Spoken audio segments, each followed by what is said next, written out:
દરેક દીકરીના બાપને કહું છું, લગ્નની સીઝન છે, દીકરી સાસરે જાય ને તો એને બે હારી શિખામણ આપજો. અત્યારના ઘણા બાપ એવું કહેતા હોય છે, તને કાંઈ વાંધો હોય તો તમ તારે આવતી રહીજે, તારા બાપનું ઘર છે જદી, તારા માટે દરવાજા ખુલ્લા છે. પણ નહીં સાહેબ, દીકરીને એવું કહેજો કે મારી દીકરી કાંઈ પણ આર્ગ્યુમેન્ટ થાય ને તારા પરિવાર સાથે, તારા ઘરવાળા સાથે કે તારા સાસુ સસરા સાથે, તો આર્ગ્યુમેન્ટમાં હારી જાજે. કારણ કે પરિવારની સામે કદાચ હારીશ ને તો મારી દીકરી જિંદગી જીતી જાય.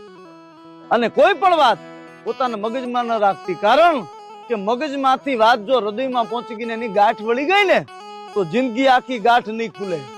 અને દીકરી કાયમીને માટે તું જે ઘરમાં ગઈ છો ને એ ઘરમાં જાતું કરતા શીખજે, તો જ મારી દીકરી તું જિંદગીમાં સુખી થાય. આવા આશીર્વાદ